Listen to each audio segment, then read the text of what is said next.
তীব্র তাপপ্রবাহ থেকে মুক্তি ও এসডিজি অর্জনের লক্ষ্যে বাংলাদেশ ছাত্রলীগের কেন্দ্রীয় কমিটি ঘোষিত 10 দিনে 5 লক্ষ বৃক্ষরোপণ কর্মসূচির অংশ হিসেবে বরিশালের বাবুগঞ্জ উপজেলায় ছাত্রলীগের উদ্যোগে বৃক্ষরোপণ কর্মসূচি পালিত হয়েছে। বৃহস্পতিবার বিকেল 5:30টায় উপজেলা পরিষদ চত্বরে উপজেলা ছাত্রলীগের আহ্বায়ক ফাইজুল হকের নেতৃত্বে 6টি ইউনিয়নের শিক্ষা প্রতিষ্ঠান ও দর্শনীয় স্থানে বনজ, ফলজ ও ভেষজ গাছের চারা রোপণ কর্মসূচি উদ্বোধন করা হয়।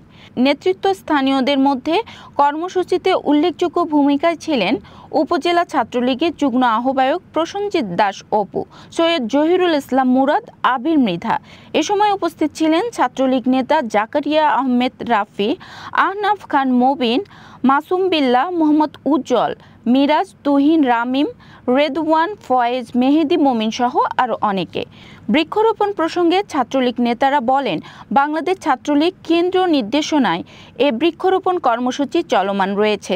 এছাড়া দেশের প্রতিটি সংকটকালীন মুহূর্তে বাবুগঞ্জ উপজেলা ছাত্রলীগ সবসময় সাধারণ মানুষের পাশে ছিল, এখনও রয়েছে এবং ভবিষ্যতেও থাকবে।